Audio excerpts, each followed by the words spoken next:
After a tearful goodbye, we get a big-time reunion with some key cuts for the Arizona Cardinals, but one omission at a key position.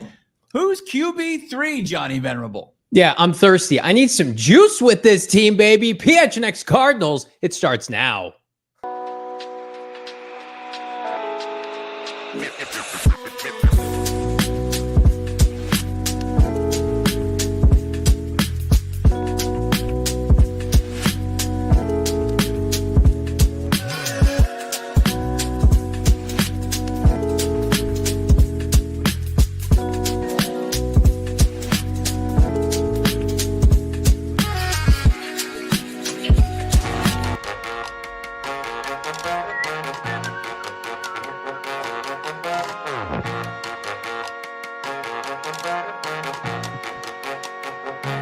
Hey, welcome in from Studio K, presented by our friends at Circle K. It's the PHNX Cardinals podcast, your premier #1 Arizona Cardinal podcast. Like and subscribe. Leave us a 5-star wherever you get your programming. I, of course, am Johnny Venerable. That's Brack in studio with a very deep V-neck. And then we got our producer, Noah, man, behind the mic today. We're going all out. We're getting casual. We're getting classy. We're waiting for a QB3. Brack, how we living? We're living well. Could I go without one more button? No, this is a family program. I don't want to do that. But look, I do want to say hello. There you go. Pop that collar, my guy. Mr. Fat Gangster, how we doing? T. Cleary, Steven Jackson. We got the squad in place. Ryan Walker, love it. How about Billy? We got Matt to the power of Joe. So many great people here saying what's going on. Dana May reacts. How about Josh, Rebel Leader, Ozzy, the squad? That's what I call them. And just hit that like if you haven't done so already. Over 130 large already going on. Shaft, check your DMs, my guy. We're talking fantasy football as well. Can't wait for that. 24 hours away from the Wild Horse Pass residency for PHNX Cardinals. We hope to see all of you there. It's going to be a fun one. But before that, we got some business to tend to here today. Yeah. 5 big booms here on a football Wednesday. Tomorrow's going to be a banner night. We're excited about that. New uniforms tomorrow, as you mentioned, Bo. But today, nothing new. Some might call it scraps. We're sitting here and we're waiting for waiver claims. We're waiting for trades. Hell, give us a new QB3. And the team's like, nope, no thanks, right? No. Just to show you how poverty it was, Kyler Murray, according to my co-host, the only quarterback throwing during a real NFL practice today. No, we don't know where Jacoby Brissett was. Clayton Tunes with the Green Bay Packers. We're going to talk about that. Bo, did they ask you to throw a pass at practice? I was warming up. I think they had old D3 college quarterback money. Ossenfort. He was going to be the emergency quarterback today. But yeah, I mean, it was the first day back on the grass, obviously, after all the roster movement yesterday to get to the 53. And I'm sure it was, tumultuous. I'm sure it was emotional for guys to have been through OTAs and camp and preseason to be let go. And then some guys brought back and some guys not, including Clayton Tune. But we have no idea where Jacoby Brissett was. Am I worried about it? I don't think so. He didn't participate. He wasn't asked to play in the preseason finale. He was in uniform. He was throwing passes there. I can't imagine anything serious happened. Maybe it was just a maintenance day. Who knows? But it was just Kyler Murray and the Cardinals' assistant wide receivers coach who were slinging it in practice today to the tight ends and wide receivers. So it looked a little bit different out there. I mean, when you cut down from 90, it looks like a ghost town anyways. But the fact that you just had one able-bodied quarterback, it looked even stranger today. And now you're like, okay, Tommy DeVito cut from the Giants. He resurfaces with the Giants. You got even Bailey Zappi-Doo. He resurfaces after being released with the Cleveland Browns, who just have this weird hobby and obsession with mid to below average quarterbacks that they're just collecting. And then you've got, guys getting jobs all around the league, and the Cardinals are just like, we'll wait. We're going to wait it out and see who we can find at the quarterback position to put on our practice squad. So for those of you who don't know, if you have a quarterback on your practice squad, you can elevate that individual with no penalty, and they can be part of your active roster on game day. That's what the Cardinals have done with quarterbacks in the past. I think that's what maybe they'll do this year, but they need a quarterback to fill that void. Why? Because Clayton Tune is officially out of town. It was reported first today. We're going to give credit where credit's due. Walter Mitchell broke the news on Twitter. And Clayton Tune, a 5th-round pick of the Cardinals 2 years ago. You and I had speculated there was probably a better than 50-50 chance he wasn't back. And I don't want to turn this into like Clayton Tune slander because he's a nice guy. His play fell off. And I think we were of the mindset, Bo, you can speak for yourself on this, but I think we had seen enough. I think maybe obviously the team has seen enough because he's on Green Bay's practice squad. So he's having to uproot himself out of the Valley and go into Green Bay, not to be on the active roster, at least not yet, but to go work with Matt LaFleur and Green Bay on their practice squad. I'm sure if given the option, he would have stayed here. Cardinals are obviously going to go in a different direction. This is the Cardinals telling you the developmental time with Clayton Tune with the Cardinals is over. And I think even though we got a big nothing burger of new acquisitions today, and hopefully that comes tonight and tomorrow, the Cardinals moving on officially from Clayton Tune, it's a little bit, I'm going to go on the limb and say end of an era here. It's the first time we're going to enter a season with this regime, and they're not going to have Tune a part of the team. Yeah. Some would call it a sad boy era, where, you're going through a rebuild and you are also kind of walking on thin ice that if Kyler Murray got hurt, what would be your confidence level with the guy that was coming in to play for him? And I'm not grave dancing by any means. I don't want to do that. As you mentioned, be respectful for the player that came in here and did everything that was asked for him. And you saw the limitations on full display. And I think they were kind of amplified this preseason. And he was given ample opportunity to secure a place in this organization, to extend his Cardinals career. And you just saw that it had hit a ceiling and then it had played out and that it just had kind of expired. And Clayton Tune getting to go and join an organization that is consistently playing into January and always has, big aspirations. And LaFleur is a guy that has molded and developed quarterbacks. Good for him to land there on his feet. And I'll echo what you said, great reporting by Walter Mitchell there. As far as getting the scoop on this when he was the first one with it. And Clayton Tune, him exiting the organization, I think the position that he would have, filled for this team, you want more upside.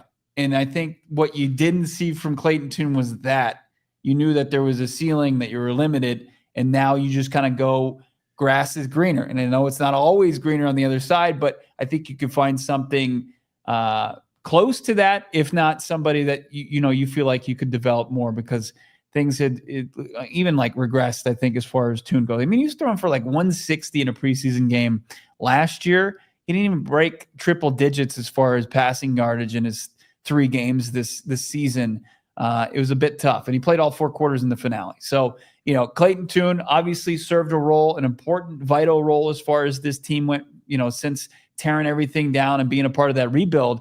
But then he also becomes the first Monti Ossenfort drafted player to officially exit this organization. Well, that's wild. That is whether it's cut, practice squad, free agent, organic, he was the first in 3 drafts. That's nuts. Yeah. Quick story that, again, I don't like to see people leave, but I am about making life comfortable for me.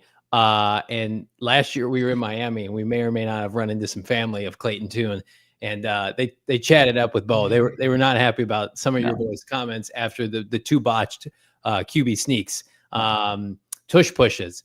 So I, for one, happy for Clayton and his family. He gets an opportunity in Green Bay. Also happy for me that I don't have to potentially run into his family again. Yeah, I think that's a win. That's a win for you. I think it's for this company and me. Yes. Win for the show. It does kind of take away opportunities for awkward moments like that, because it wasn't just. Y'all may or may not have been staying at the same hotel. Staying at the same hotel, and the quarterback himself might have been feet from you. as we talked to people who they were terrible sneaks. They had no business running that that you were maybe a little bit mean as far as how those sneaks were received and how you reported and how you gave your analysis on it. And that's unfortunate. But look, here we are, and it is the end of an era. And I'm not sure I could have come out of the ridicule that I have put him through this preseason and him remaining on the practice squad and having an opportunity to run into his family yet again. But listen, when you throw for 28 yards and a half, what do you want me to come? You want me to come on here and say it's great? Let's get a gold jacket ready to go, or can we just pro football, man? That's why we all flip and love it. It's the top 1%ers. It's the best of the best. This franchise has never won anything. They don't have a Super Bowl. They have one playoff appearance in like 10 years. They should be able to do better, even on a practice squad. Let's not hand out lifetime practice squad contracts. If you're on the practice squad, you should be able to help this team. Or, passes for not executing the play call. Right. I mean, it needs to get done. We've seen very sample size from Jacoby Brissett. I mean, we obviously have 9 seasons of tape and stats under his belt, but just executing that play specifically made it look really easy. 6'4" Jacoby Brissett on 4th and 1, diving for 2 yards, A+, and easily, getting the first down and extending a drive that turned into a touchdown. Where before it was like, just looked way too hard. And you can say, hey, it was this and that and turf, or this guy did this. It's just like, you got to get it done. And if you don't get it done in this league, they're going to find people that can. And the Cardinals have reached this point as far as the rebuild. That's in their rearview mirror and their expectations to win this season. And we might get, paralysis by overanalysis looking at the QB3 spot, but we know that this is the most important position in all of sports. We like the top 2 quarterbacks, Kyler, Jacoby, but this is important. I think you've got to have depth at the position. Really fascinated to see which direction they turn to pivoting off of Tune. We're going to go and talk about the practice squad around the break, but I do want to talk about this quickly. Kyler, 27, 28, Jacoby Brissett's over 30. Feels like this is going to be the last time you would assume, even if Kyler plays well this year, that they're not going to have a developmental quarterback on the roster. I feel like what are the odds that they take a quarterback rounds 1 through 7 next year? 100%? Yeah. I feel like that's not a knock on the current quarterback room. No, but they got nobody developed now. They tried to develop Tune. He was a 5th rounder. You use a flyer on him. This year's class sucked. It stunk. Everybody hated it. The Cardinals had an A+ draft, assuming Walter Nolen ever gets back on the field. So I'm not condemning them for not taking Jalen Milroe or Dylan Gabriel, Barf, and Shador. But next year's a good quarterback class. You got to refill the pipeline a little bit here. Yeah. Get somebody with some flipping juice that then we can watch in the preseason and not want to bang our head against the cement wall. Yeah. That's what I need in my life. Like, I never want to see that player in the regular season, but I want to be able to have fun moments on this show, on this fine program in the month of August where it's consumable football, not 2 first downs in 4 quarters in the form of 2 penalties against the Denver Broncos, which I will never get over that appearance. That was a tough watch. That was a game that might have single-handedly pulled the chute as far as momentum for this team in the preseason. Oh, I think it may be cost optics wise. I think it may be cost. I'm more with the team, realistic and more calm and cool and collected as far as it. Know that probably plays, but I can understand the optics of it. Boy, some might call you shill boy. I think that game did in Clayton Tune. I think you and I were on the same page. Sure. He threw a bad pick against Kansas City, and he was probably told by the coaching staff, you're going to come in the first quarter on the road. Let's see what you can do. You're going to be with your pass game coordinator, make an impression. And it was just a series of horrific, series, frankly, against Denver. I went on that post-game show with you. We said it, but did we actually believe it? There's no way that you can bring him back during the regular season after a performance like this. And guess what? They agreed. Yeah. No, it had run its course. And Clayton Tune, thank you for your service. Guy, I mean, great guy. 5th round. He was in a quarterback competition from the jump, and then had to play last gasp, bridge to Kyler Murray after Josh Dobbs exited this organization, and had to go against, at the time, one of the most ferocious front sevens that the league had to offer. Myles Garrett, Matthew Judon, Dalvin Tomlinson, just breathing down his throat. And he had to go play 4 quarters in Cleveland in a game that mattered. And it's unfortunate. I'm happy for him that he found another opportunity. And it wasn't just like they move on from Tune and then he's stuck and he's got to play spring football for the rest of his professional career. Can I ask you one more question? Because this is, I'm probably thinking way too much into this. Yeah, and as always. This is probably, screw you. This is probably somebody that was a 5th rounder for a reason, but he got progressively worse over 3 years. Mm-hmm. This regime has had a difficult time evaluating quarterbacks since they got here. They botched the Colt McCoy scenario. They had to trade for Dobbs. They botched the Desmond Ridder trade, not a good trade. Clayton Tune regresses. You have to cut him. Again, these aren't premium resources. Let me preface everybody by saying these aren't premium resources that you're shipping off. Mm-hmm. Does it give you a hesitation or a pause that this regime, in terms of this position, especially with a future young player, if it doesn't work out with K1, doesn't have the goods? Or is it just such a small sample size of mid to low tier guys that you're not worried about it? I think that the context matters here. Like when you think of that draft and where you took him, I think you could probably break down the guy that went the pick after him, even though he had kind of a Linsanity run in the first preseason DTR. He's bounced around now. And he proved to be bad. That the options at that point in the draft weren't great. And then the next draft, all those options also kind of dried up. And then, as you mentioned, this year, there just wasn't the opportunity didn't present itself. Yeah. And then now, like last year, you had the QB2 battle between Ridder and Tune, and Ridder just fell on his face.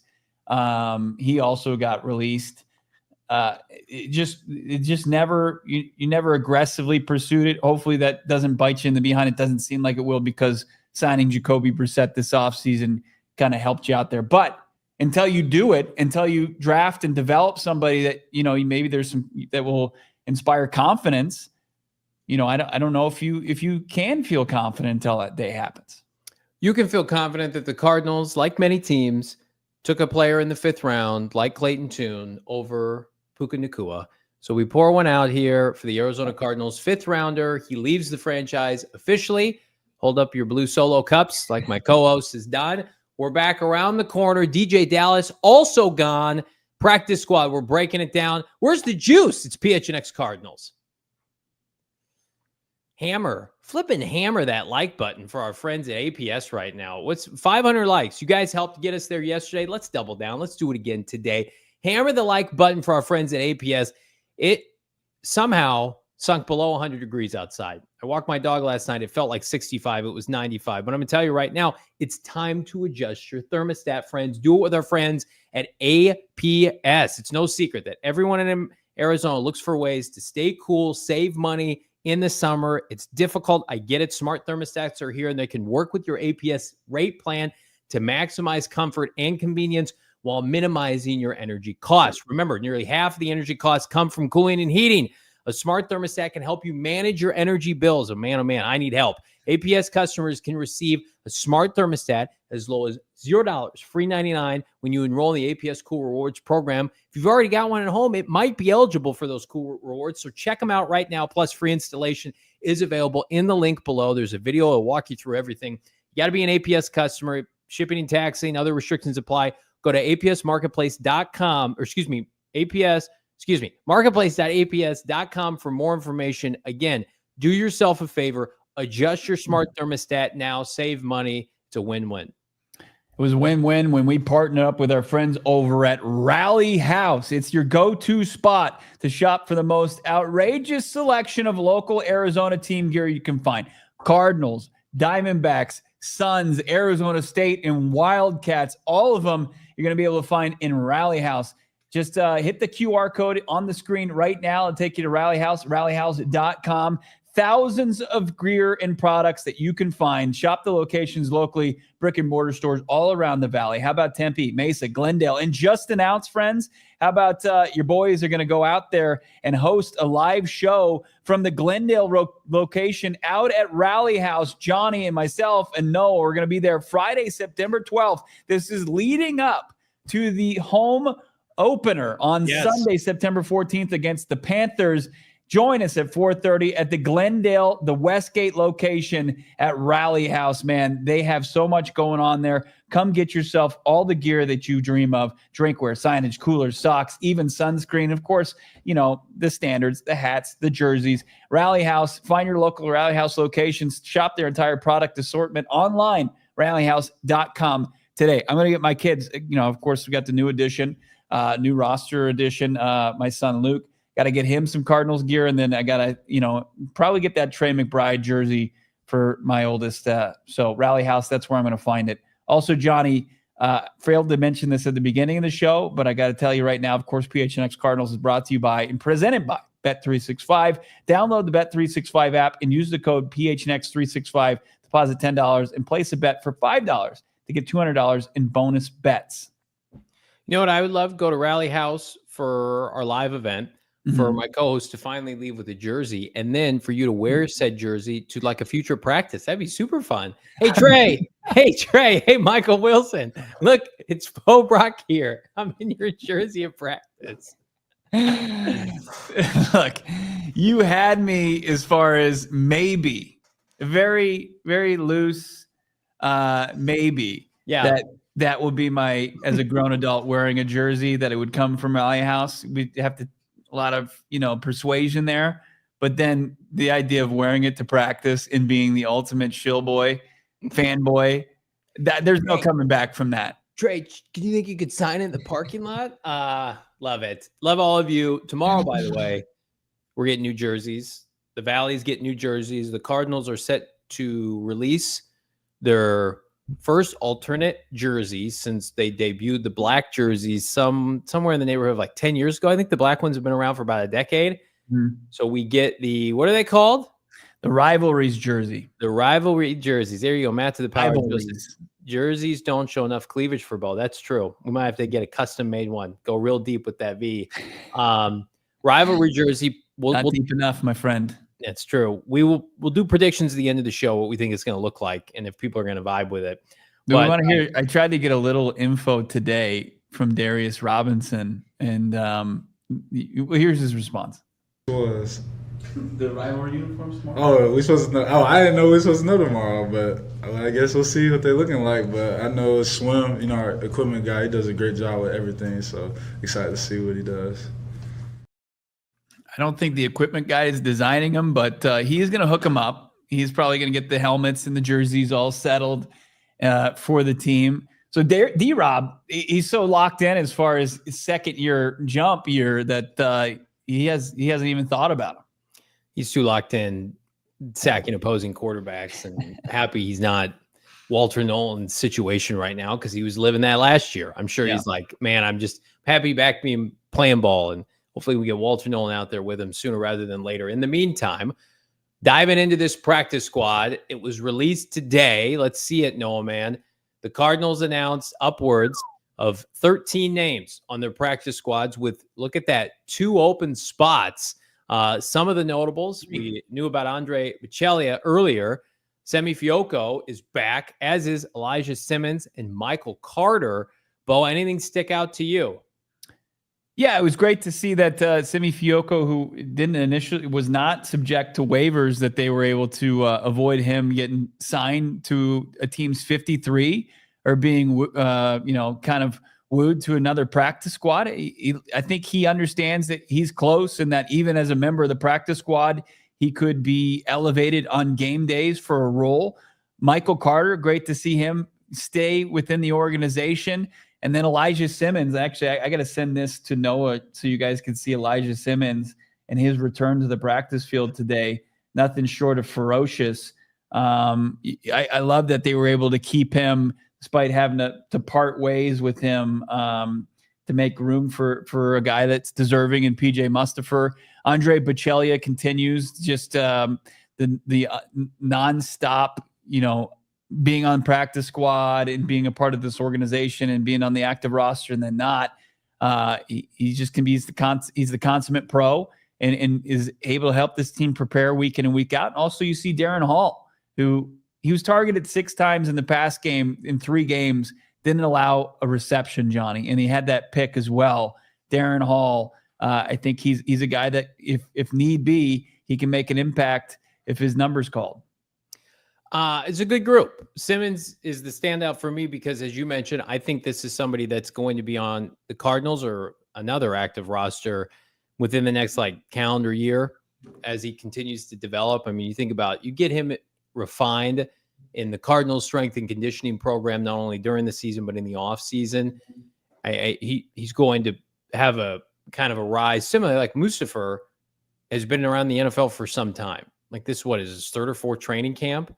And it was close, right? Whereas Simmons flashed during OTAs. He's got all the physical traits, needs a little bit more seasoning. And definitely somebody that, hopefully he makes it all year with the team. Hopefully he gets some PT on the active roster sign this offseason, and they can continue to develop him because Dalvin Tomlinson's over 30. I think in a perfect world, he's your nose tackle of the future.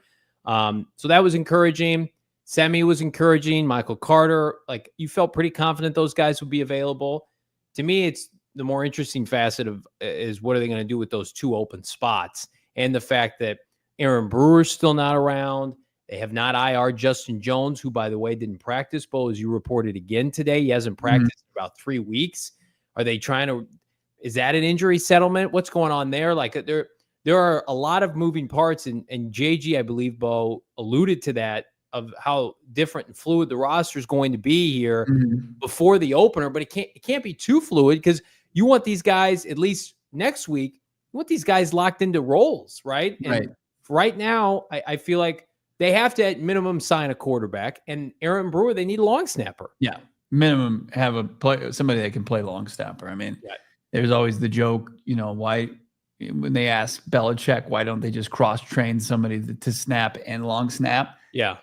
No organization's been bold enough to do that, and I don't think the Cardinals are going to be that first team that does it. No.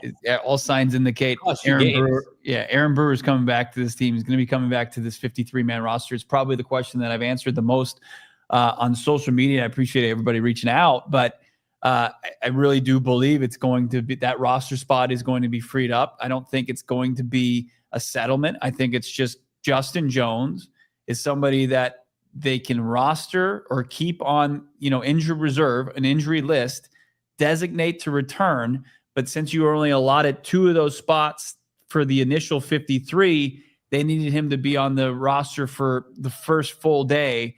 And then they can designate him to return in an IR spot. And then that would free up a spot for Aaron Brewer. And then you can figure it out. If Justin Jones and that knee gets healthy and you still don't have a spot for him, this is a good problem. Your defensive line stays healthy. Walter Nolen gets healthier and it just never happens. You do come to a settlement and he probably gets cast off from the organization. But right now you have the ability to keep him and see for a rainy day if you need him. So there's a lot of movement around the NFL with some veteran pass catchers being released, like Kendrick Bourne was cut. Guys who are available for a reason. That being said, Cardinals released their initial 53 yesterday as we broke down. They only have 5 active wide receivers. And obviously Semi is on the practice squad. Andre Bocelli is on the practice squad. Theoretically, you could bring them up for game day. Is that an area, the more time goes by, they have carried 6 receivers each of their first 2 years. Most NFL teams carry 6 wide receivers. Is that an area that, frankly, has already been scrutinized by a segment of the fan base and media that they don't have enough talent there? Is that an area potentially that they could look at with cuts, with trades, that they could look to bolster the receiving core? Or are we still of the mindset that because this team has such limitations with 3 receiver sets, they don't utilize it, and that they like the guys that they have, that it's just basically white noise at this point? I think it's the latter. I think they like the guys they have. They have confidence that they have the playmaking that's necessary to be a big boy offense. Now, like, people can roll their eyes and they can say, I haven't seen it and I don't believe I'm ever going to see it. But they want, I think, the bulk of the target share to run through Marvin Harrison Jr. in year 2 and Trey McBride. And then they've got these complementary pieces and Michael Wilson and Zay Jones and Greg Dortch, to where, like, if you're adding a wide receiver from a playmaking standpoint, like, I don't think they're in the business of doing that. They probably value the skill set that Simi Fioco on the practice squad brings more so than a Kendrick Bourne would, with a speed element. Like, where would he fit? Like, how could you get him up to speed? Could he supplant a guy like Zay Jones? I think at this stage in the process, they probably aren't even entertaining it. I mean, Amari Cooper, who has direct ties to Drew Petzing, was available all offseason, and they never once looked his way. They haven't brought in they've been bringing in corners. They brought in defensive linemen. They brought in offensive linemen. Will Hernandez is back, which is great, which we're going to talk about. They haven't even sniffed that position. And it just feels like, outside of Zay, they want to draft and develop that unit organically. They don't want to pay free agent receivers. Like, Zay Jones is making no money. Greg Dortch was a holdover, who's, by the way, been trapped in a 1-year restricted free agent tag last couple of years. Marv's a drafted player. Michael's a drafted player. And then you got an undrafted Xavier Weaver. I mean, it's just, this is a different way of team building because that they run a very specific style of offense. And again, I think where the skepticism comes from this fan base is they have yet to show that they can win playing this kind of offense. I think this offense is efficient.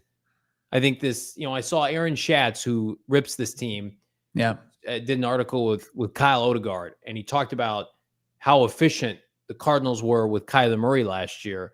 Mm-hmm. And it's like, you go and look at the numbers, they were efficient, but they were almost efficient to a fault, right? Like, his completion percentage, you would probably take a lesser completion percentage from K1 if it meant more explosives, right? Mm-hmm. Like, Jordan Love's completion percentage, like, historically is lower, but he completes a beautiful deep ball, right? Like, there's a trade-off there. And there's a skepticism with this fan base that they're just overly safe offensively with backs and tight ends, 12 to 13 personnel. I mean, we said it yesterday on yesterday's show. They're bottom 3 in the NFL in 3 receiver sets. They just don't value it. Yeah. I think there's always going to be pushback from this fan base until they can show, with the way we do this offense, this is a playoff offense. This is a NFC West contending offense. Otherwise, the proof is in the pudding this year. We know the defense works. This is the passing game. And I think that's why people are quick to say, go sign this player. Right. Look, and I think that this league, the way things have evolved as far as opposing defense's willingness to take away the explosive and allow everything to kind of, go in front of them, happen in front of them, like the evolution and the usage of too high and really kind of taking away a lot of the explosives. Like, they would allow a team like to be efficient. Right. But if you can remove that and you become this risk adverse offense because of it, and you just hang your hat on it. Like, you're playing, I think, right into the defense's, scheme and how approach and game plan. So I do think that there is more of a focus on that and re-adding it to the offense. We've heard that from guys like Michael Wilson. We've heard it and, sifting through the coach speak from, offensive coordinator Drew Petzing.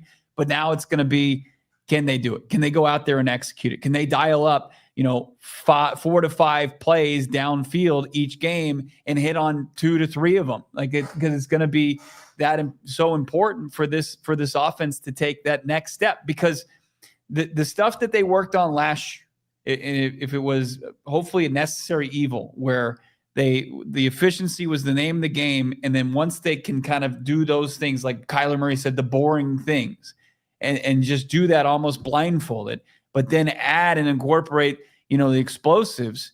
I mean, that's what's missing from this offense. That's what, Aaron Schatz, he's just going to look at from a pure numbers standpoint, and he's going to miss the outlier here. The big important piece is like, that's all well and good. you can be a fringe top 10 offense, but if you don't have the explosives, it's all useless almost. It doesn't even matter. Yeah. Kyler Murray's completion percentage was 69%. Jordan Love's last year was like 63. One guy's thrown for 30 touchdowns and can throw the ball downfield, and one offense isn't equipped to do that. But I think I don't think it's a personnel problem. I see people and they're knocking the Cardinals receiving core. I have immense amount of belief in Michael Wilson. Mm-hmm. Again, I think Zay Jones, excellent camp, second year. Dortch always delivers when put in the opportunity. And I think Trey McBride is the best tight end in the NFL. Yeah. I think it just comes down to scheme, obviously play calling, and then Kyler Murray. Kyler Murray has to have that innate ability again to be able to rip it. And I don't think he's lost that, but CBK, that's something that we pushed for this offseason. When we did our ideal offseason breakdown, Bo and I did like a full show of what we would do. One of the things, and we were the first to put it out there, when Christain Kirk was supposedly going to be cut, or they were talking about him being a cap casualty in Jacksonville, I said, go to them and offer a day 3 pick and bring him back here and have him play slot receiver with Kyler Murray. Right. And guess what? A really smart franchise did that in Houston. And Christain Kirk's had a great training camp with CJ Stroud. If you've seen the highlights from Houston, I hope that kind of lack of sense of urgency isn't going to bite them in the ass. Because again, as much as I like Zay Jones and Michael Wilson, they don't run 4.3s. They're not as polished as Christain Kirk is, downfield. So it's funny. It's like everything comes back to the passing game, doesn't it? Even talking about practice squad and roster cuts. But when you unveil a 53-man roster and you have 5 wide receivers, it plays into this narrative that we talk about every day. Yeah. 400 people watching. Hit that like on this video. We've already eclipsed 100 likes. We're looking for 500 likes today. Subscribe to PHNX Sports. Christain Kirk, who is going to be released as a cap casualty by Jacksonville, they got a 7th round pick from Houston. Now, I know your 7th round pick made the team, Keaton Crawford, but you could have bested your that. 6th rounder wasn't gonna. Would you rather have Hayden Connor or Christain Kirk on this roster? Well, we know it was a money thing. Yeah, because they're paying him the deal, right? The same deal. Also, he's under 6 feet, and we haven't seen this regime acquire a wide receiver over 6 feet. When Kyler Murray and his deep ball was there, so was Christain Kirk. I mean, he was he was a big part of it. So not to say he's the only guy that can unlock. How much better would we feel if he was a part of this offense right now? Even before we get to I'll tell you this, he'd probably be back in it, and you wouldn't be seeing there's a. You're telling me if Kirk was here, they wouldn't utilize him the right way? No, they would. I just don't think you would get you guys have noticed. You're not going to get what you want to see in training camp and in preseason. You're just not going to have evidence of it. You're going to know on paper it looks good, and maybe that would make you feel a little bit more comfortable when you go to sleep at night. But I'll tell you this: Zay Jones looked good in camp, and I think Zay Jones, he can give you even more. He can add to what you lacked downfield, and then what you can get from. I think Greg Dortch underneath just hit the ball in his hands, but it's all going to come down to Kyler and Marv. It's a lot of those baskets. Yeah, I mean, yeah. Good to have Semi Fioco back in the organization, going way back to this, but Semi, I think on the practice squad, you look at it, it's an extension of the 53-man roster. I think even has a chance to be elevated come week 1. I think it could happen as early as that. Just what he brings, special teams, what he brings as far as blocking. I think that he's got a very real chance to be dressing on game day and have a role. Brian, Drew Petzing would make Christain Kirk look like Andy Isabella. I think for me, I've come to a realization with Drew and Kyler that I think Kyler, this is the year to prove it, obviously, but Kyler is equipped, I think, to do a run and shoot offense. I think he does well in the shotgun. I think Drew, behind closed doors, would like a quarterback like Jalen Hurts that obviously can move, but you can incorporate something like the power running. You can't do that with Kyler. And I think that they almost think it's the antithesis of what they want to do. Like we watched Jacoby Brissett, and he's huge, and he can do the quarterback sneak, and it's traditional, it's play action. I'm not saying that's right. I'm not saying that running this, like Cliff Kingsbury took his offense to Washington. It was a revelation. And that's Kyler Murray's old offense. Yeah. I wonder if like just something, if it doesn't work out this year, it's going to prove that I don't think they're a good fit with each other. And something's got to give, either Drew or Kyler or both.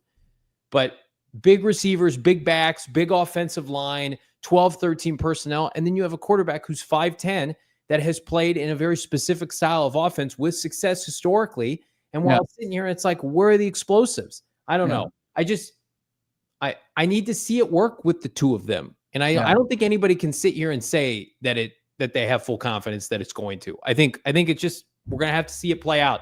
We're coming right back. We got comments from JG, Jonah Williams, and more. It's PHNX. So many moving parts with the Cardinals roster. So many great partners with our friends here at PHNX Sports, including our friends at Circle K. I'm fired up right now, working up an appetite. How about the meal deal matrix? $3 meal deal, hot dog, tornado, Frito-Lay's chips, Polar Pop, up to 44 ounces. Then you got the breakfast Sammy hash brown, Bang C4 energy drink, medium Polar Pop or iced coffee, $4. I mean, that's incredible. You're averaging about $1 per entity in the meal deal matrix. And then you're going big for your entree. 2 slices of za, which are about this big. It's about as big as my head, with a 20-ounce soda or 44-ounce Polar Pop, $5. I mean, load up right now. I can't wait to go back to the Circle K right down the street. Join the Inner Circle for free by downloading the Circle K app today. It's Studio K for a reason, friends. It's first class, and it's ready to feed you and your family. Terms and conditions apply at participating locations. Visit CircleK.com for more details. I'm so sick and tired of paying out the ass for everything all the time, especially fast food. Do yourself a favor. Download this right now. Save yourself some money and get fed in the process.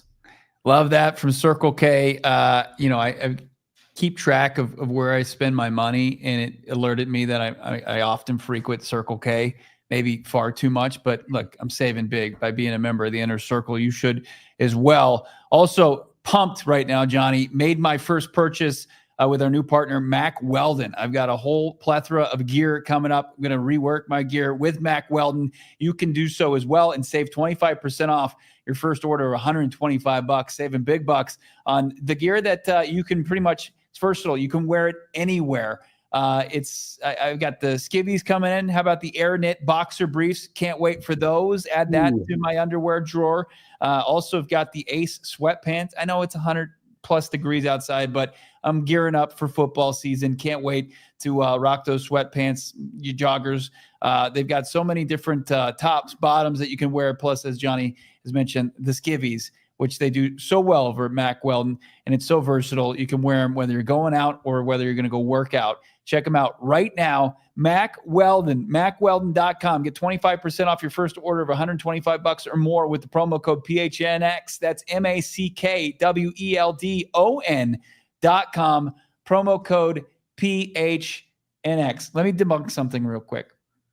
Our guy Frozen Smoke, who always comes in, known Kyler hater, says that we will never admit that there was dysfunction, or that Christain Kirk said through family that he didn't like Kyler Murray, or that Kyler was no good.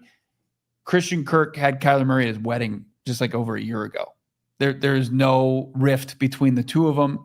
There's always going to be family members that want to see their specific family member perform well on the playing field, whether it's DeAndre Hopkins, whether it's, they always are always open, and the quarterback of their respective team missed them. Like, it's not a reliable source if it even happened.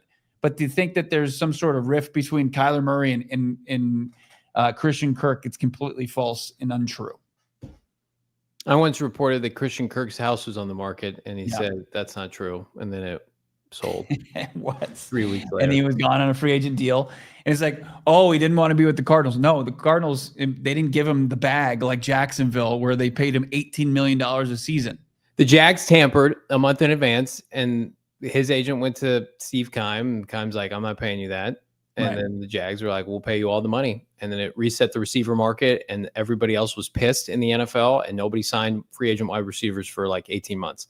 But it was, I mean, I'd sit here and like, I think it's a mistake to not pursue him this offseason, Sure. but Ossenfort doesn't have ties to him. Like your Spencer Whipple's not here anymore. Cliff Kingsbury's not here. Drew Terrell wasn't here. Like Drew Petzing wasn't here. None of those guys have ties to Christain Kirk. Right. And I think like if you're Drew Petzing, you're probably saying, well, I got the most efficient year ever out of Kyler Murray last year, and he played all 17 games, and you'd be right. But you're running a pop gun offense passing game right now. Until you prove otherwise, your offense, you're a nickel and dime offense. So if you are suddenly down 10 to 15 points or whatever it was, like you were against Seattle, do you have enough in your tool bag to be able to say, we got to score multiple touchdowns in the fourth quarter and be able to convert? And the answer is no, you do not. You haven't proven that yet. You've done it one time. You did it last year in Miami. It was an anomaly. Yeah. Not everything can be 10 to 12 play drives. You're not going to have the lead in every game. This is the NFL. Sure. And so that's where I'm at. I think majority of the fan base is. That's why there's a lot of people in our chat on social media that think they made a mistake bringing back Drew Petzing. Because at least with Kyler Murray, you've seen him have success with this at the NFL level. Now, right. Has Kyler Murray regressed since his ACL? Can he not throw the deep ball? I think those are conversations worth having, and we're going to have tangible evidence this year. But all I know is with Kyler Murray and Drew Petzing so far together, there are limitations in terms of robust passing games. So whatever the common denominator is, that's up to the head coach to figure out. But it's going to be on full display if we're sitting here and it's November and they have one 300-yard passing game and it's costing them games, then it's going to be a big time effing problem. Right. Well, I mean, I don't want to like get too far ahead of ourselves before, we're a week and a half away from seeing what it actually looks like. And if it was the right move to bet on chemistry and continuity and bringing back the play caller and running it back on offense. As far as, what they want to do, be physical at the line of scrimmage on both sides of the football, creating explosives, especially early on and creating leads. Yeah. That gives you the opportunity to do that and salt the game away on the ground and pin your ears back as far as, a pass rush unit. So like the things that they want to do, it also bodes well for them to jump out to leads. Like we remember this, we're too far removed from it, but like we remember the nostalgia's peak here, thinking about 2021 and how they beat the crap out of the Rams. How'd they do that? I mean, big explosives downfield to AJ Green, to Christain Kirk. Like they were hitting on those. And then also getting after Matthew Stafford on the defensive side of the football. Like that's the brand of football that it might be different in the Cliff Kingsbury era to Jonathan Gannon, but it's also the same. Well, and like I thought with Drew and Kyler, we were going to get a version of like peak Russell Wilson had an arm like Kyler, had mobility like Kyler, could throw a beautiful deep ball. But what was the goal of that offense? To run the football and then work off of play action. You would think with how well they can run the football that they'd be able to throw the ball downfield. We haven't, I mean. It should create those opportunities. Like the physical style they play with today. And you'll hear from Jonah Williams, who's the starting right tackle, and he says a lot of good things. What the clip we don't have was him saying like how physical they are as far as the five guys. Yeah. And then you add Tip Ryman and you've got it, almost extended to six. Like if you're going to have, show that so often when you're running 12 personnel, 13 personnel, you should be able to take advantage of stack boxes with that. You should create those opportunities. And we just haven't seen the benefits of that outside of a gaudy run game, which is great. You got a top 10 run unit, in 2 years under Drew Petzing, but with the playmakers you have on offense, the arm talent from Kyler Murray and then Marvin Harrison Jr. outside and Trey McBride, like they should have open space because what the defense should have to give up to slow down your run game. Yeah, I keep going back to because they're in your division. You haven't beaten them in forever. The barometer to me is Seattle in terms of how far a robust running game can and can't take you, and why I think it comes a little bit of fool's gold as it pertains to the Cardinals and their offensive philosophy. I mean, like the Arizona Cardinals, to me, like they can run the football on everybody until a team like Seattle with their defensive lines, like, no, you have to throw it. Mm-hmm. And they had dismal passing performances against Seattle because Seattle made them one-dimensional. Like, are they so confident this year that a year of Isaiah Adams and, you've got refortification with Will Hernandez and Jonah Williams is healthy and you got Tip Ryman in year 2, like maybe that's enough. Maybe that's what they're banking on. But like, I love James Conner. I don't think James Conner and a stout offensive line is enough to get you to the postseason. I think they have to meet us halfway with a passing game that goes from average to slightly above average. And I'm guessing that's what they're banking on. We're going to keep the conversation going right around the corner. We have 400 people watching the show. Hammer that like button. It does wonders for the show. It's PHNX. I'll tell you what does wonders for your weekend outside of going out to State Farm Stadium, taking a Cardinal game. How about NASCAR, baby? I'm a big gearhead. Those of you know, championship weekend, October 31st through November 2nd. Again, after a grueling season that started all the way back in February, it all comes down to a weekend of pure adrenaline where legends are made. I can't wait to check it out with the fam. Already got my tickets to you. Don't miss your chance to witness NASCAR Championship weekend in person coming to the Phoenix Raceway October 31st through November 2nd. Tickets for Sunday's Cup Series Championship race sell out every year, so move fast to get yours now before they're gone. Here's the kicker, friends. NASCAR is taking championship weekend on the road beginning in 2026. This is your last chance to go for a while. Tickets, hospitality, and upgrades are still available. Get your tickets now in the show notes, Bo. Love that. Get your tickets through them, but if you don't, you can use Game Time. Game Time, of course, you can wait last minute on great ticket deals. Game Time, of course, the most trusted ticketing app of PHNX Sports. Of course, you can save even more money by just signing up, downloading the Game Time app, and using the promo code PHNX. You get $20 off your first purchase by using the code PHNX. Of course, terms apply. You've got they just announced that you've got Club America. They're coming to State Farm Stadium. You got Mercury game. You can get into the Mercury downtown Phoenix for $14. We had Graham Rossini saying that they're trending towards a sellout. Wow. For the Sun Devils this weekend, but you can get in the door as low as $23. Go see the 11th ranked Sun Devils open up their season with high expectations for Kenny Dillingham and crew. Use Game Time right now and get the best deal on tickets, guaranteed. Game Time. Download the Game Time app today, and you will not regret it. Check it out right now. Tap, ticket, go. Download the Game Time app today. Hammer that like button. Again, 400 watching live. We appreciate all of you. Been a banner show today, and love the discussion, love the dialogue. All opinions are welcome here, by the way. Yeah. Bo and I don't always see eye to eye. That's how we like it. Let's get into some of these presser clips, Bo. You mentioned Jonah Williams. Disappointing first year with the Cardinals, to say the least. Missed time, came back, missed more time. What's his status? How's he feeling? Yeah, I asked him straight up. This was his answer, how he felt. Feeling great. I felt great all camp. It's been great to be back out there, and it's no fun watching from the sidelines. So it's been a lot of fun a lot more fun on the field. What was it? You could certainly feel just kind of the camaraderie in that room. He's him and of course the 4 other guys. Jonah, I think, was the biggest question mark. But then there's also, the second-year player in Isaiah Adams, who played in just 5 games last year. And according to Jonah Williams, Adams is kind of the difference maker from 2024 to 2025 on that O-line. I mean, we've had a lot of continuity through camp thus far. We've had pretty much the same one group all of camp. I think the biggest difference from last year to this year is just the step that Isaiah has taken. He's been phenomenal all of camp, and he was good last year, but he's a rookie. His head's still spinning a little bit, but now he's very confident in the system, and he's been playing lights out. So I think he's a big addition to our line. I mean, they haven't had a player his caliber in the draft pop in year 2 ever.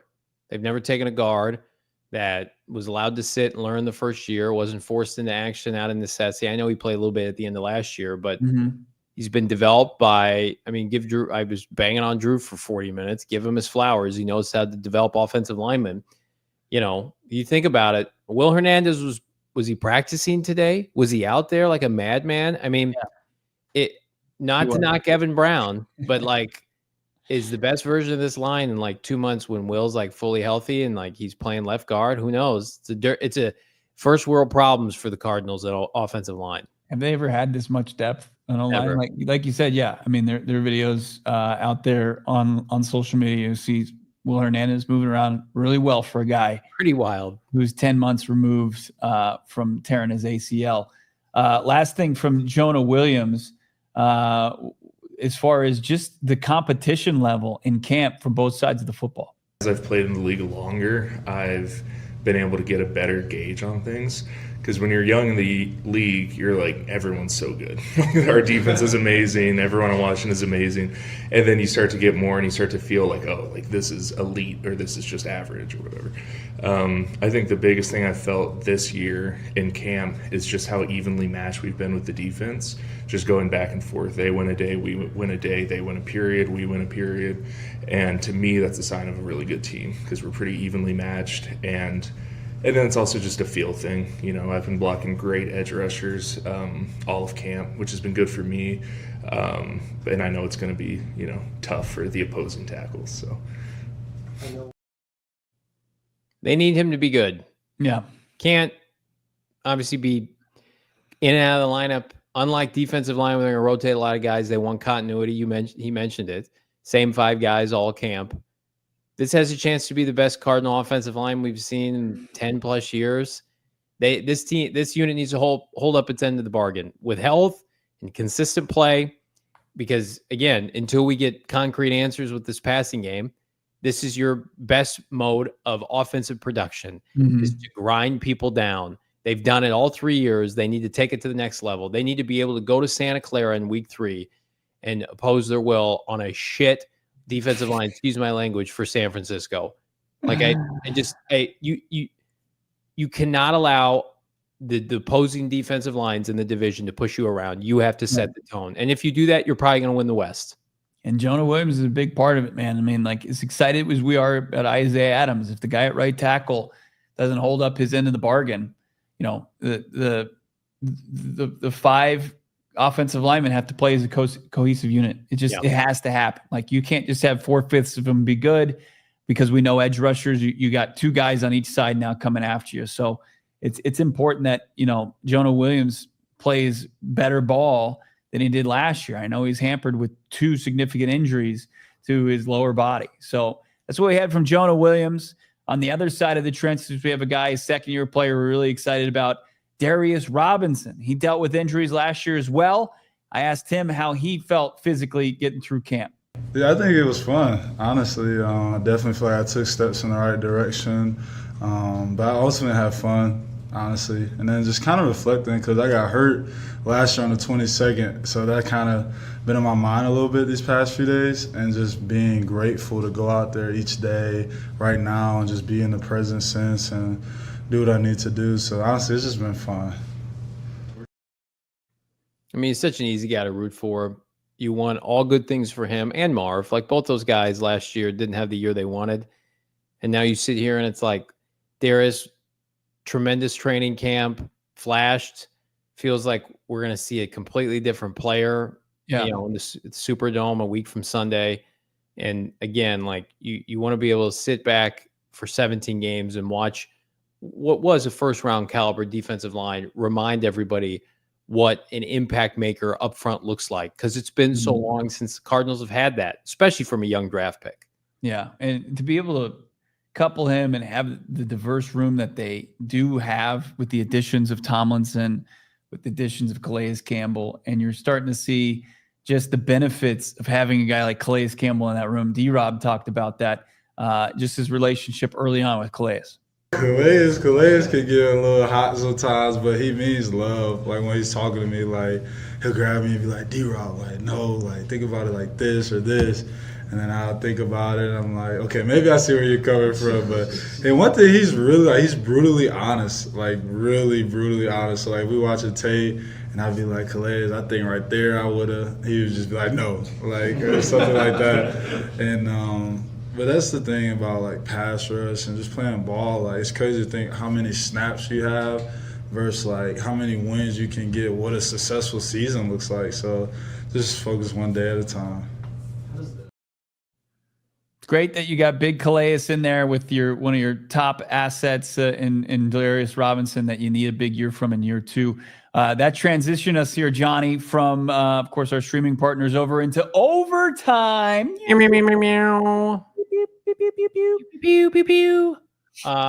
Overtime. Cardinals hopefully going into OT with some of these roster maneuvers. Let me ask you this. Yeah. Darius, if you want to get to it, but I mean, like, do you think, assuming they add a quarterback, they get Aaron Brewer back, all business as usual, they did not have a successful waiver claim today? And I put successful because I don't know if they tried to put in a waiver claim or not. Yeah. So they were 16th on the waiver wire. Yeah. No claims done by this team. No training camp, time level signings outside of Will Hernandez, special circumstance.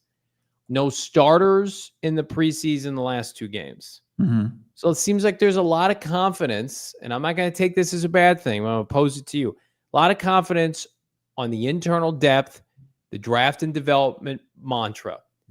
With that being said, in year 3, that has to result in not only a fast start, but a winning season, a playoff season, because I think it comes off with the lack of movement as a team that's content.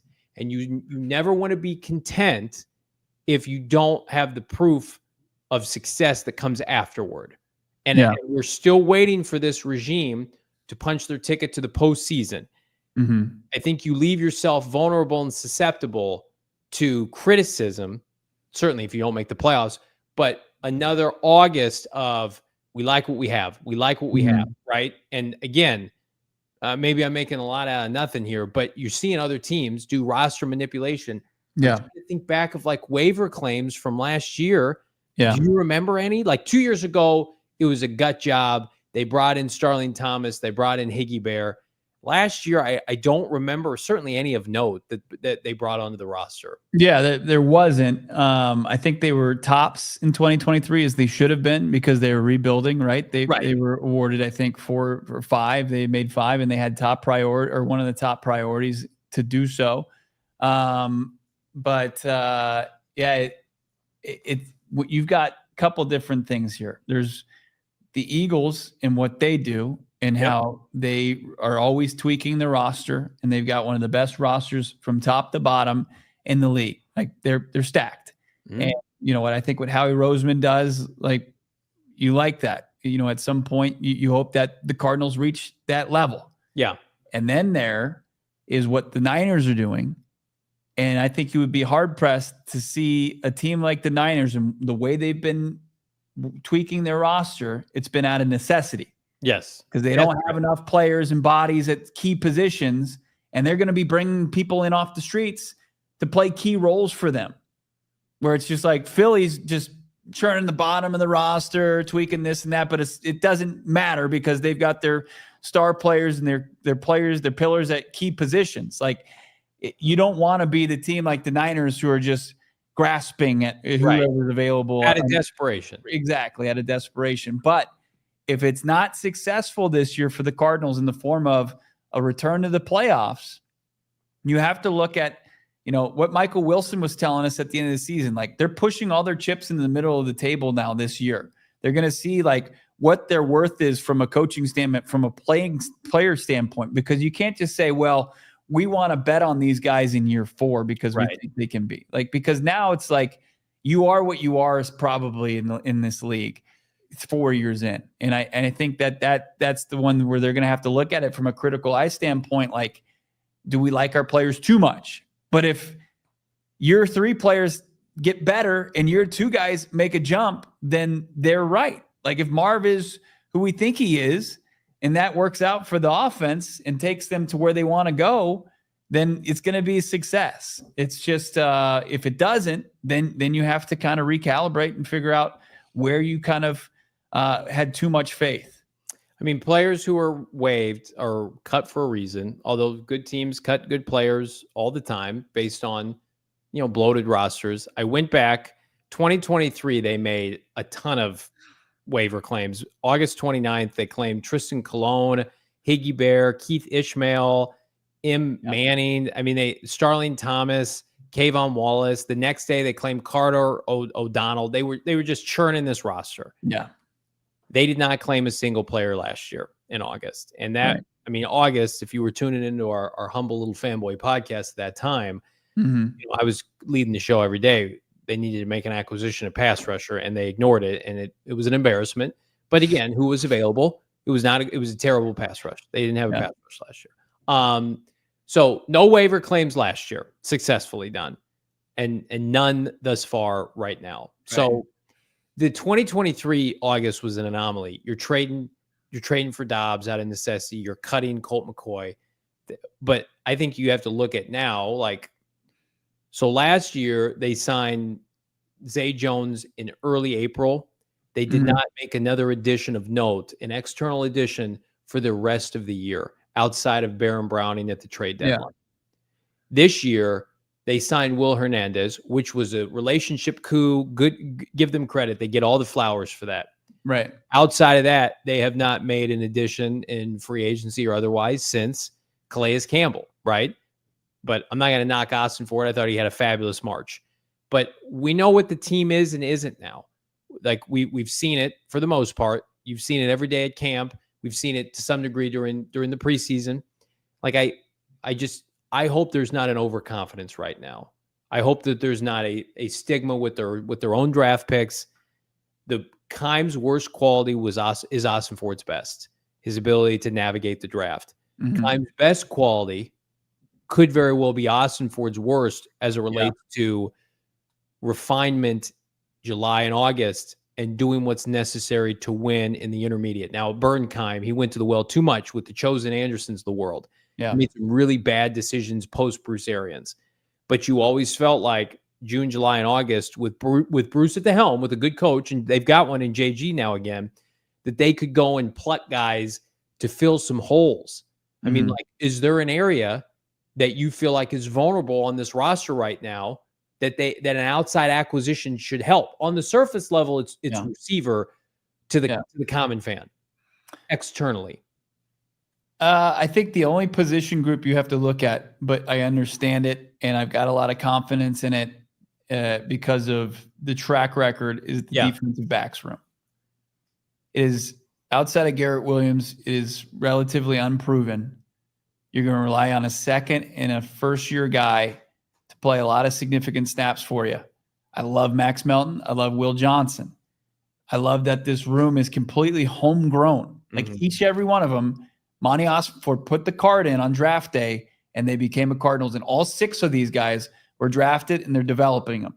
And the only way that you're going to be able to develop these guys is letting them play. But then also with the stakes being as high as they are, and you don't have Starling Thomas, you don't have Sean Murphy Bunting, you lost a lot of experience in that room, regardless of what you think about, especially SMB, as far as should he be out there on the field. Like, that's the only place where it's just like, I feel a little uneasy just because of the youth. But as far as got a ton of confidence that they made the right decision on bringing these guys in the organization. The only way they're going to get better is playing. But we know what the stakes being so high that's rolling the dice. I would maybe couple like inside linebacker in that group as well. The unknown, Davis Gaither hasn't, G. Wilkers. I think there's a lot of that going around. Davis Gaither hasn't wowed anybody, and Simon doesn't look ready. And Papo has been just a guy the first couple of years, but they like continuity. I think just like the preseason, we're in a position where this offseason, I think we're going to have our answers one way or the other after this year. We're like, we could sit here this time next year and they could be coming off a division title and a postseason run. And it's just like, well, yeah, this is what they always do. So we're not going to overreact and we're not going to pound the table, or this team could flame out again. They flamed out at the end of last year. People want to put it on Kyler Murray. The team was 6-4 and they finished 2-5. I mean, it was a nightmare finish. Right. And so that's fresh in people's mind. If they flame out again, or even worse, if they don't start fast and the season's a disaster, then people are they're gonna poke holes in everything. They're gonna poke holes in how they navigated the preseason. They're gonna poke holes in roster construction and lack of urgency. Other teams show aggressive wins in the NFL. I mean, it's just we're gonna have a list of receipts, good or bad. And to me, this is why it's interesting, because I think you're looking around the NFL landscape. A lot of teams right now are wheeling and dealing because they feel the pressure to win. Yeah. Is there a pressure to win with the Cardinals? I think so. I hope so. Yeah. You think about the key losses like Minnesota, where you came out, had such a good start, especially defensively. Game plan for Sam Darnold in that passing attack, and you just ran out of gas. And they were able to make plays down the stretch. And sure, like the final score doesn't look crazy. It's, you lose 23-22. You lose like that game in Carolina. It was just like defensively, just a disaster class. Like they could run, get whatever they want. Bryce Young looked like, the guy they drafted. And it's just like it's because you had to start collection of no names on the defensive line outside of, less than 100% Darius Robinson. And then like you got guys like Ben Stilley getting opportunities, and it's now we look at that defensive line room and you've got confidence from top to bottom. You got Calais, you got Dalvin, you got D-Rob, you got Dante Stills, you've got LJ Collier, PJ Mustipher. Now you've got, I think the depth that's going to give you the ability to kind of stay in this fight, this marathon instead of a sprint. Like 10 weeks is a bit of a sprint in the NFL. 17, 18 weeks is a marathon, man. And you got to have the endurance to stay there.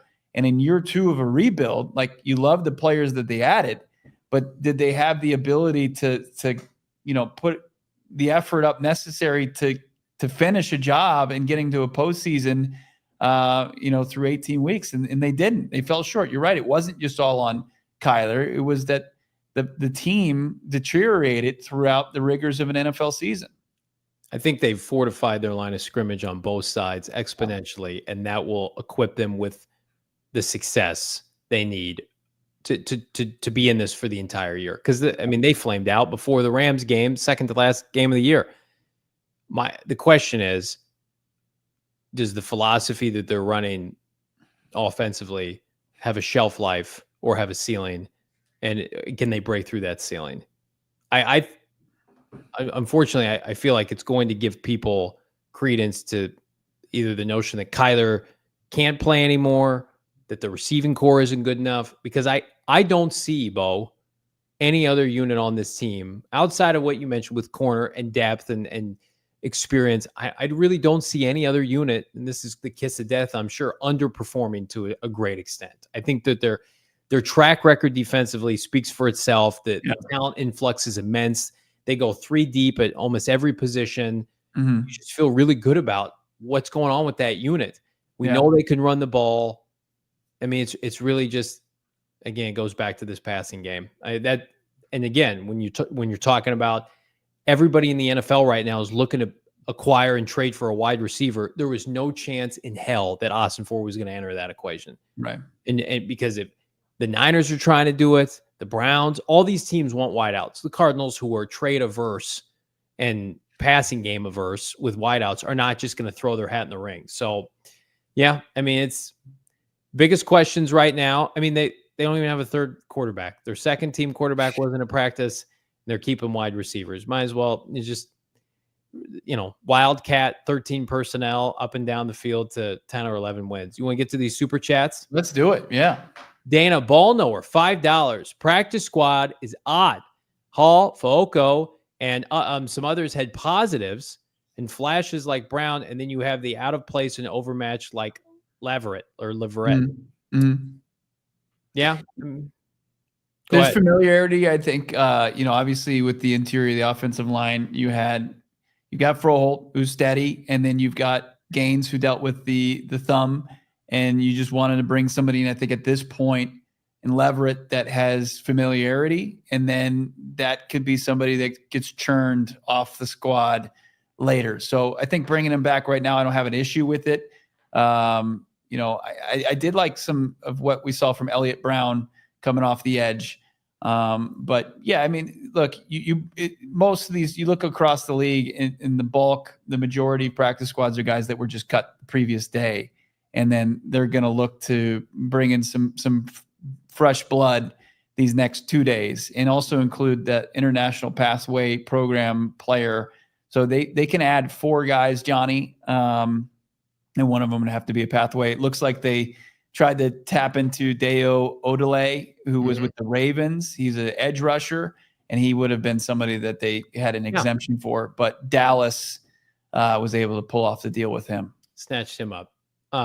Thank you so much, Dana. $10 from Big Red 6. Appreciate you, my guy. Yes. Last show before the casino takeover. LFG. Can't wait to see JV draft Scat in the first round. He will be on my team, although I'll have to fend off Shane Diefenbach and Anthony Totri in the process. I'll make a prediction, Big Red 6, right now. If we hit 75 people in attendance tomorrow at Wild Horse Pass, I will make, I'm not going to tell you what round, I will make Tip Ryman a draft pick of my fantasy football team. You make have it happen. On air. Yes, it will. On air. No, I said make it happen, everyone. Yes. 75. Let's get 75 people plus in attendance. It's free. Come out. Yeah. Bring your spouses. Let's hang out. Let's have some food. We're going to have a blast. If we get 75 plus people, we'll count. I have to use a draft pick on Tip Ryman in our fantasy football draft. Love it. Sign me up. You're at a loss for words. Drew Petzing's even saying in press conferences, he doesn't admit to a lot, but he's like, the fantasy value for Tip Ryman's probably not great, just because we know his role is just blocking people. He's not going to get a whole lot of catches. Walter's asking, what time's the show tomorrow? Regular show time's at 4:30. Yeah. Our event is at 6. It's off air. We're hanging out. Open Q&A, season preview, and then our fantasy draft, which everybody can stay for, which is streamed, I believe, is at 7, Bo. Yeah. And then also, you know what? I'm going to put this out there. For Okay. anybody that attends tomorrow, I will get you a fresh Rally House Rivalries jersey. We'll pick one winner. Somebody can come out and they will be the beneficiary. Like, I don't know if I'll have it there tomorrow, but I will take your information down. Excellent. And we'll select it at random for those in attendance to get a brand new Rivalries jersey that you can wear. I would never wear that as an adult. But you can do it. You'll get that fresh new gear for the Cardinals. So a couple incentives there to join, but now it's up to you. Let's keep it going. These super chats. How about Darth Vader? Arizona Sports, Miho could possibly start. Arizona Sports said that Miho could possibly start sometime this season. Your thoughts? Does it require an injury on an offensive lineman? So I asked JG about Will Hernandez and just kind of his status, and it does seem like, even though we saw him out there like a madman, being as physical as usual, that they are dialing in, what that's going to look like as his return to play. But it seems like he's on the right path. But yeah, there's still starters in his way, and it would take guys not doing their job, which I'm not anticipating Isaiah Adams to stop the momentum that he's gotten so far. And then Evan Brown's been so steady. It probably would take like an injury for him to get into the lineup. Not to knock the flagship station, but I mean, any player can start based on injury. And they have so much respect for Evan Brown. They signed him as a priority free agent before free agency started. And he was the most consistent guard on the team last year because he was available. So he would have to stink for Will Hernandez to get into the lineup. And I think Isaiah Adams is doing this. Yeah. Will Hernandez is inevitable, man. Like if somehow Evan Brown and Isaiah Adams make every start, that's great. But the chances of that, right? And then Froholt, if he goes down, God forbid, Brown can play center and Will Hernandez can play left guard. So first world problems for sure, and that's why you preach depth. Mike, $4.99, friend of the program. Good to see you, Mike. Me and Johnny are splitting a turkey dog at the Cincinnati game. Let's go. Kidding, but I'm packing up my car and moving across country tomorrow, so I'll be there. Nice. In Cincinnati or in Arizona, Mike, you'll have to let us know. If you're in Arizona, let us know. See you out at one of our events. But if you're in Cincinnati, hold it down in late December. We need that dub, my guy. Nice. So he's going to the Bengals game week 17. Is that what he's saying? I think so, yeah. Yeah. I thought he was saying he's coming to the event tomorrow. Might be Either great. way. If he is tomorrow, what's know. Cincinnati going to look like in Week 17? I mean, they're probably high on themselves because they somehow got Shamar Stewart and Trey Hendrickson on the team signed before the start of the regular season. I just don't. I mean, like if their defense is like 20th, I think they're a playoff team because of Burrow and how elite he is offensively. But it's gonna be a very difficult game for the Cardinals because the Bengals are the opposite of the Cardinals. They have a prolific passing game with a coach we don't believe in and an ass defense. And the Cardinals passing game is elementary right now, but they have a great defense and we like the head coach. So it's two culture, shifts or two cultures competing. Yeah. Bees, $2. Everybody's favorite bees. $2. Thank you so much. Many parallels to Seattle Wilson blueprint here. Game manager, is that what you think Bees is saying? I think this is how the offense should be a dominant team running the football, but also work off of play action, boots, and throw the ball downfield. Seattle was one of the best deep ball passing teams during Wilson's heyday. That's what I thought we were getting. Instead, we got some Frankenstein monster where everything was before the line of scrimmage last year, and what the hell were we watching? Yeah. And you can't convince me Kyler Murray wasn't coached to do that. And we've seen Kyler Murray, both sees Kyler Murray every day. His arm is fantastic. He does. It's not dying out there. Bees again, $2. JV, you hearing anything on Kazir Cards reunion? I'm not, but it's funny you bring that up. Kazir White hasn't signed with anybody. Mm-hmm. He missed all the offseason. He's healthy, presumably. I mean, like, are we?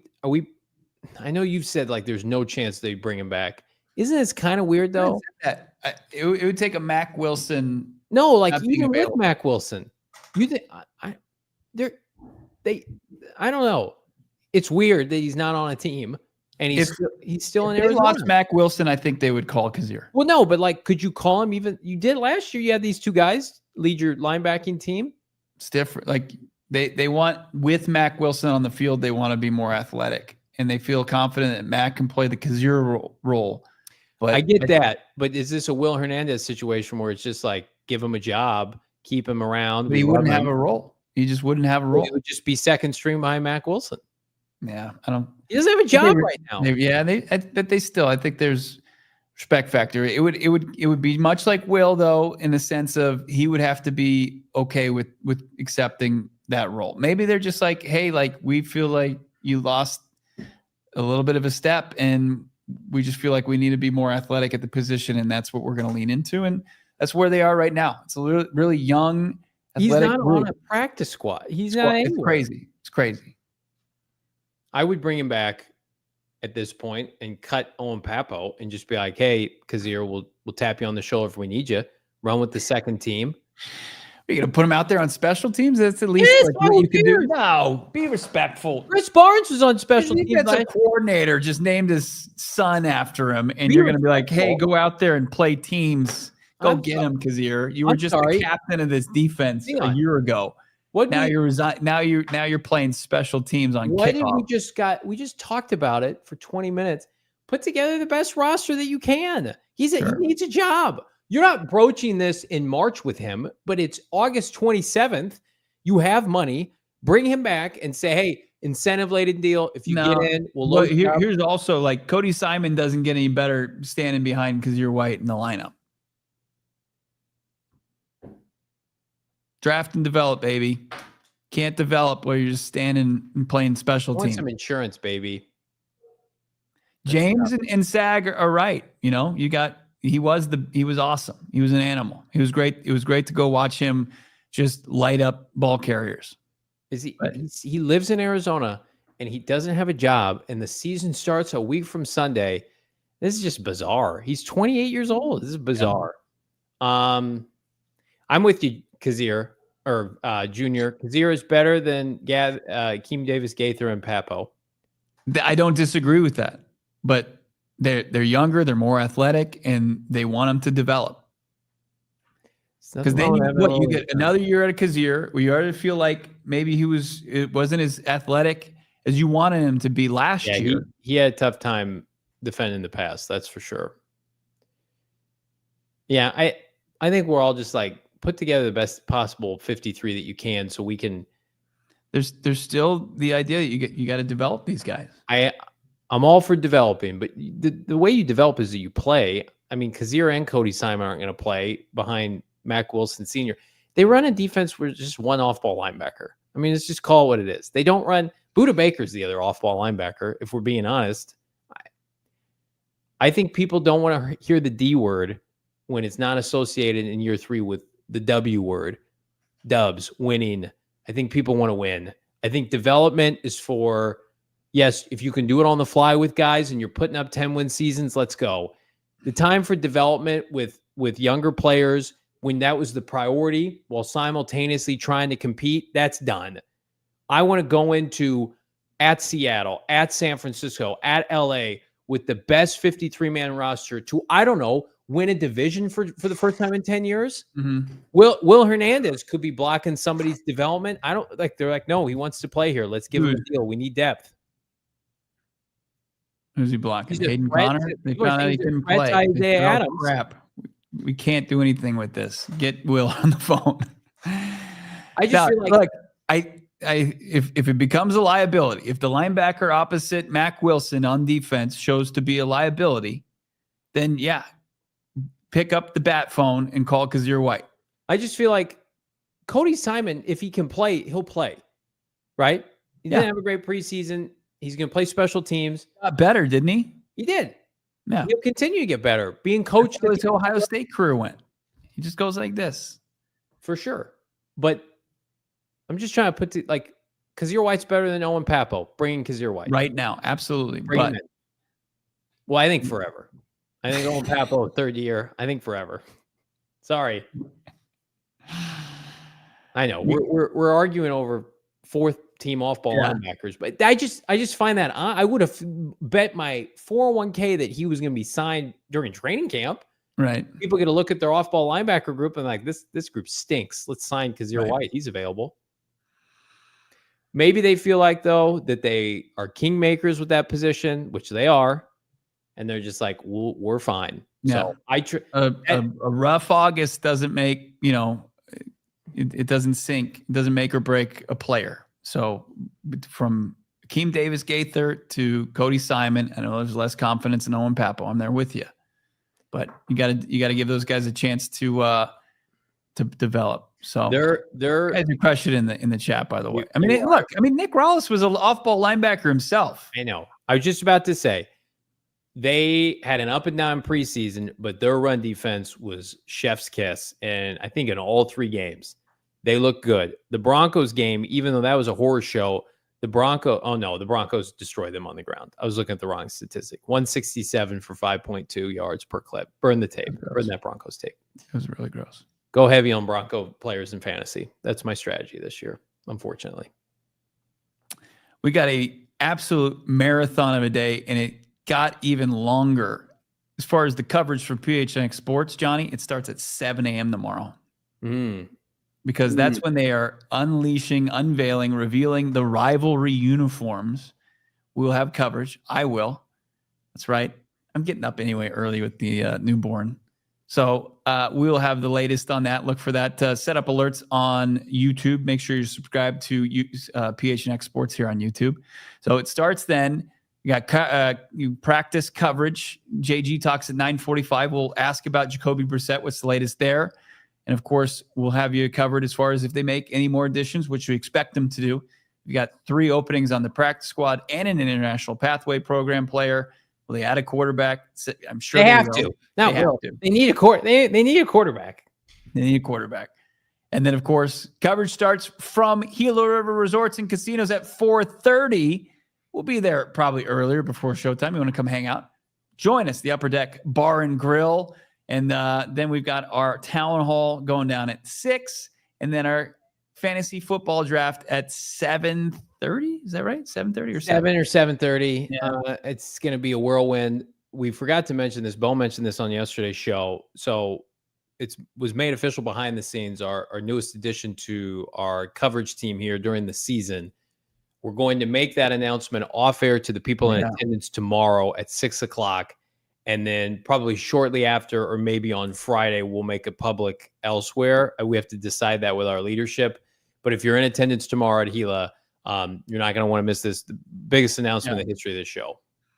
We were teasing it, and we were teasing it a little bit too cavalier, but it was made official today. Yes. This is happening, and this is the biggest thing we've ever done.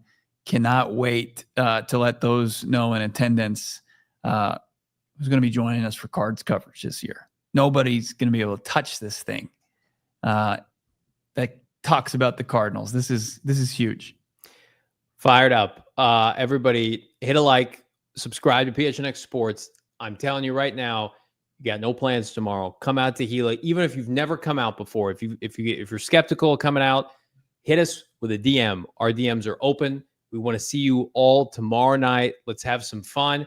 No expectations for anybody other than to come and hang out with us. We'll have drinks, to have food, robust menu. Bring your family. Let's just talk Cardinal football for a few hours, have some fun, do some fun stuff on air, and maybe have some surprises in the process. But for Bo, Noah, I'm Johnny. Hold on. What? You teased this. What's your expectation for these uniforms tomorrow? Oh, I forgot about that. I think they're going to be lit. I think they're going to be tan. Yeah. I'm going to be a beige boy. I'm going to get a jersey. I think the helmets are going to be beige. I think the league had input. So like a lot of people thought that the Cardinals uniforms were too conservative, which is fine. I think they needed to go conservative after the piping disaster of the early 2000s. I think we get nuts. I think tomorrow is for the Gen Zers and for the young kids, and I'm for that, baby. Grow this fan base. If you're a traditionalist, maybe take a seat off social media tomorrow, because I think we're gonna get some fire. There's every iteration of Cardinals uniforms is homage to the history of the organization. This is an opportunity to truly embrace Arizona and everything that encapsulates Arizona. I hope everything we're seeing is sand. Johnny's going to be able to wear it in his Walmart Jim Harbaugh khakis. It's going to look fire. I'm hoping, that and then some. Like give me some little taste of maybe like turquoise, or give me something, maybe even like throw it to the Suns and Diamondbacks, maybe some purple. I don't know. Let's just see get out there, get away from the red and white, and give us something unique. You want to get nuts? Let's get nuts. I think that Kyler Murray said it. They're fire. And it sounded authentic when he said it. So, you play in the desert now, Cardinals. Embrace the desert vibes. I'm from the Midwest. My dad grew up loving St. Louis Cardinal football. You have so much rich history there in your current uniforms. Embrace the Valley with these alternate unis. Absolutely. Hammer that like button tomorrow. What a day tomorrow. Huge. Fanboy podcast that could. We'll see you bright and early throughout the course of the day. And of course, the main course tomorrow night. We'll see you at Gila. Peace. We all silly like the mayor.